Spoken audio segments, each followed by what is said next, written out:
right, today we're talking about moving away from pain and toward pleasure. Traffic Secrets, pages 19 through 25. And I put all of this together because I feel like it's one over-encompassing concept that's important to view as a lens, like comparing them together. I have actually read this before, but I've never taken the time to actually sit and do the exercises of writing out the phrases in people's mind.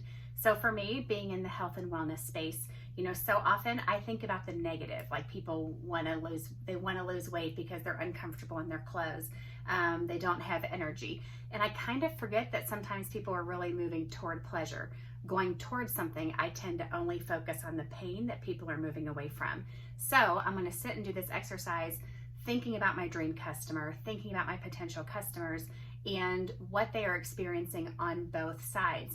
And he doesn't say that right here in this section, but what we'll then be able to do once you have written out phrases that are in people's minds that they're constantly saying to themselves is be able to take those and make those your hooks for bringing people in. Make those your headlines. Make those the questions that you ask. A lot of times people will use questions in their headlines and with their hooks. And so, a common thing is how to do this without that. That's a really common headline.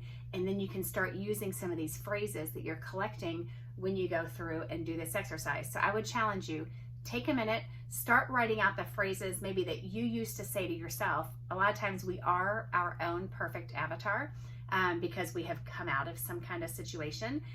So think about what you used to say to yourself before you discovered, your thing that you now get to share with people. Think about what pain you are moving away from and what pleasure you are moving toward.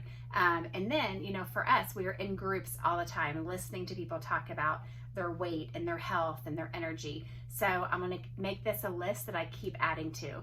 Just like my perfect avatar, I keep tweaking it and making it better. I'm going to right now sit and write these phrases out and then continue to add to it so that I have this constant reminder when I go to do my copy in my funnels or in my emails to make sure that I'm addressing the things that people are really thinking. So I would challenge you to do the same.